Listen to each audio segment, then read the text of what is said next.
Les amis, bonjour, bonsoir à toutes et à tous, j'espère que vous allez extrêmement bien. On se retrouve dans la vidéo critique de l'épisode 6 de WandaVision. Bienvenue à vous tous dans cette vidéo, j'espère qu'en tout cas que vous avez apprécié cet épisode. Dites-moi en commentaire ce que vous avez pensé de cet épisode. Moi, je l'ai trouvé très bien et meilleur que le précédent. Le 5 c'était pas mon préféré, mis à part du coup l'arrivée d'Evan Peters. Je trouvais pas que voilà, c'était pas l'épisode de fou, mais il était cool. Mais voilà, c'était pas un mauvais épisode, mais c'était pas le meilleur. Déjà parlons un petit peu de la sitcom, le lieu, etc. La chose, à chaque épisode on a une sitcom différente. C'est-à-dire qu'on a eu Friends, enfin la ressemblance de Friends du coup à l'épisode dernier. Là moi j'ai quand même eu l'impression d'avoir Malcolm, voilà, j'avais clairement l'impression d'avoir le style de Malcolm avec l'intro au début, le générique que j'ai trouvé excellent d'ailleurs, le générique au début avec la présentation des personnages, etc. On voit un Pietro également très présent dans l'histoire, on voit qu'il est là du début à la fin, et ça je ne le pensais pas, honnêtement je pensais pas que Pietro allait être aussi présent dans la série, enfin dans cet épisode je pensais qu'il allait s'effacer un petit peu, et au final il est dans le quotidien de Wanda, de Billy, de Tommy et de Vision. Donc il est très présent. Bon, l'épisode est basé sur une fête d'Halloween, une fête Halloween qui est rien de fou.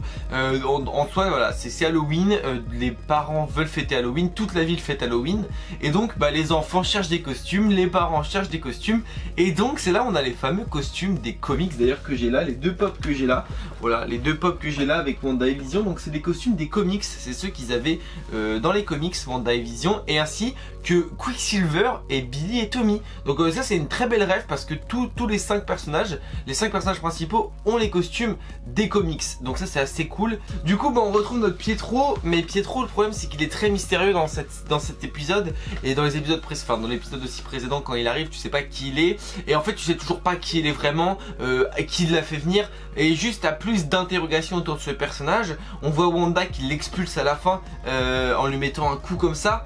Moi ce que j'aimerais savoir c'est s'il est expulsé de l'ex, qu'est-ce qu'il devient? Est-ce qu'il devient comme Vision lorsqu'il s'est sorti de l'ex? Parce que oui, Vision est sorti de l'ex, on va en parler un peu plus tard.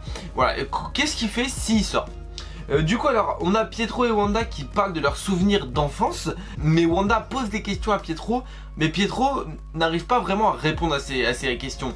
Donc on commence un petit peu à savoir que ce Pietro là c'est pas le Pietro qu'on a vu dans Avengers Age of Ultron, enfin en tout cas pour moi, c'est pas lui, c'est clairement pas lui. Il y a plusieurs autres pistes, mais c'est pas celui-là. Pour moi, cette piste-là, on peut la supprimer. Il se rappelle pas de son passé, alors certes, beaucoup s'en rappellent pas, mais là, on a quand même un visage différent, il se rappelle pas de son passé, il comprend pas les questions qu'elle lui pose. Donc c'est... En fait, j'ai l'impression qu'il y a un mec qui l'a briefé sans tout lui dire. Genre, il l'a briefé, mais vite fait à moitié. Du coup, le mec a un peu du père lorsqu'il doit répondre à certaines questions. Dans la critique précédente, je disais que c'était pas le même que dans les X-Men. Et je conforte cette idée que j'ai pas l'impression que le comportement c'est le même qu'il avait dans les X-Men en fait. Donc à voir, est-ce que c'est le même mais il a changé un peu de comportement, ou voilà, à voir. On a encore donc le Sword, la partie du Sword, on a encore le Sword qui parle de Carol Danvers à Monica Rambeau, donc Howard qui parle du Sword à Monica. On voit aussi Howard qui est pas très gentil, il a pas l'air très sympathique le garçon. Alors soit c'est un patron un peu exigeant et un peu relou comme la plupart des patrons, ou est-ce que c'est un mec qui est bizarre, qui est louche. On voit dans ses attitudes qu'il est pas très gentil, il vire Monica, il vire Darcy et il vire Monica. C'est assez étrange, pourquoi il les vire on ne sait pas trop. On sait que Monica veut vraiment être impliquée dans cette affaire là, et du coup peut-être qu'elle veut être trop impliquée, du coup il la vire. On voit aussi que Howard a pas mal d'infos quant à l'intérieur de l'ex, mais qui n'a fait part à personne. On voit que Howard il a la main mise et qu'il voit tout l'intérieur de Westview. Pourquoi il n'en a pas parlé aux autres? Ça c'est assez étrange. Est-ce que finalement c'est pas lui le grand dictateur de l'histoire? Je sais pas, franchement c'est assez... Il y a plusieurs options. Il y a l'option 1 où c'est lui qui est le grand dictateur de toute cette histoire, et l'option 2 de non c'est pas moi mais il faut sortir les gens de l'intérieur. Donc c'est à voir quelle option on prend. Pour le moment j'en sais rien, à voir dans le prochain épisode du coup.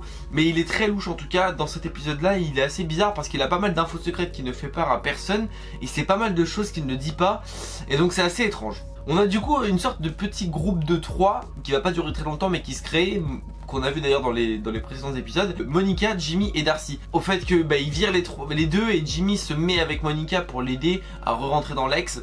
Le truc c'est que Darcy elle reste là, et on voit qu'elle se fait à la fin un petit peu elle se fait ban quoi en fait. C'était pas volontaire, mais du coup elle rentre dans l'ex elle aussi. très bonne question quant à savoir au fait de qu'est-ce qu'elle va être dans l'ex. Est-ce qu'elle va avoir un rôle important? Parce que moi je pense qu'il va être à peu près sûr qu'elle va avoir un rôle important et prépondérant. Maintenant Monica et Ginny, on a vu qu'ils n'étaient pas dans l'ex parce qu'ils se sont barrés. Ils se sont barrés en voiture. Le patron du Sword, c'est pareil, il s'est barré aussi en voiture avec 2-3 agents. En revanche, ils sont très peu, c'est-à-dire qu'il n'y a plus beaucoup de personnes, étant donné que tous ceux qui étaient à la base sont dans l'ex, avec les voitures qui sont transformées en trucs de cirque, un chapiteau de cirque, la voiture se transforme en chapiteau de cirque, voilà, toutes les voitures se transforment en fourgonnettes de glace, etc. Donc tout s'est transformé en fait dans l'époque, et là on est dans l'époque du coup des années 2000. Voilà, avec la série Malcolm, avec les déguisements, les costumes, 90, 2000 en tout cas, et du coup c'est plutôt cool aussi, on avance dans les époques, chaque épisode on avance dans les époques, je trouve ça très intéressant. On peut remarquer aussi d'ailleurs que contrairement du coup aux précédents épisodes, c'est qu'il y a des enfants dans la ville. Et je crois, en fait, j'ai l'impression que plus on avance dans l'histoire, au début on voulait nous faire, au milieu on voulait nous faire croire que c'était vraiment Wanda qui contrôlait tout.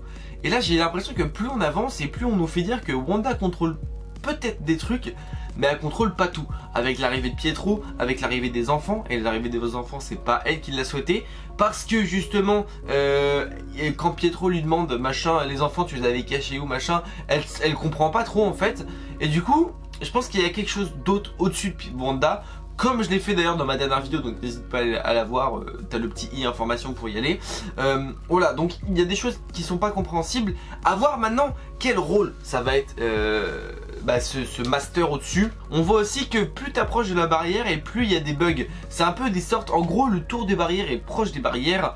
En fait c'est des trucs un peu abandonnés qu'elle ne contrôle pas si elle n'y est pas. Genre les mecs sont bloqués sur le temps, personne ne bouge, quand Vision avance justement vers la barrière, il n'y a rien qui bouge, il n'y a rien, il se passe rien, ils sont tous figés et du coup, ou alors ils font les mêmes mouvements, la meuf qui attache le fantôme, elle l'attache, elle l'enlève, elle l'attache, elle l'enlève, le mec qui me la citrouille c'est pareil. Ça c'est, en fait tout ce qui est proche de la barrière, c'est une sorte de déconnexion en fait. Alors la pub, je l'ai pas compris. La pub Yo Magic, je n'ai strictement pas compris cette pub. Si quelqu'un veut m'informer sur la pub, autant les autres j'avais compris, autant celle-là j'ai pas compris. Wanda elle ne comprend pas son frère, en fait elle comprend pas Pietro. En fait Pietro sait ce qui se passe à l'intérieur de l'ex. Il sait que c'est un ex, il sait que c'est pas réel, il sait que voilà, et il dit même qu'en gros Wanda l'a appelé à l'aide et c'est pour ça qu'il est venu. Mais alors que du coup c'est pas vrai parce que Wanda elle l'a jamais appelé à l'aide, ou alors elle a peut-être pas fait exprès. Et c'est ça qui est bizarre, en fait il y a une sorte d'entremetteur entre plusieurs choses et on sait pas qui a appelé Pietro. On sait pas si c'est Wanda qui a fait ça sans faire exprès. Est-ce que c'est Nightmare? Est-ce que c'est Mephisto? Est-ce que c'est quelqu'un qui a dit à ce Pietro là de rentrer dans l'ex? Voilà, on sait pas vraiment en tout cas. Et je pense qu'on aura beaucoup de réponses à nos questions dans les épisodes suivants. Étant donné que là c'est déjà l'épisode 6, il n'en reste que 3, 7, 8, 9. On sait que le 9 ça va être un beau final. Donc je pense pas que c'est au 9 qu'on aura beaucoup de révélations. Je pense que c'est plus au 7 et au 8 qu'on aura des révélations. Et je pense que le 9 ce sera la conclusion. On voit les petits également, les enfants de Wanda, donc Billy et Tommy, qui ont leur pouvoir. Et ça c'est plutôt cool parce que dans les comics eux aussi ont des pouvoirs. Donc on a Tommy qui a les mêmes pouvoirs que Quicksilver, qui se développe un peu plus tôt que Billy. Billy, les pouvoirs de Billy, donc c'est la télépathie. Les pouvoirs se rapprochent un peu plus de sa mère, télépathie, télékinésie, etc. Et il arrive à entendre son père, donc Vision, qui est sorti de l'ex et qui est en train de mourir, et il avertit sa mère. Et c'est là où sa mère, donc Wanda, fait un truc absolument incroyable. Elle commence à avoir les yeux rouges, elle éjecte Pietro comme ça, et Pietro il finit dans le foin, et là elle fait comme ça, elle déchaîne tous ses pouvoirs, elle agrandit l'ex pour que du coup Vision puisse re-rentrer dans l'ex au fur et à mesure que l'ex avance. Et sauf que le problème c'est qu'elle l'agrandit un peu trop. La base du Sword est envahie par l'ex, ce qui fait que du coup ça devient un cirque. Les agents deviennent des clowns, des spectacles, des clowns, des artistes, etc.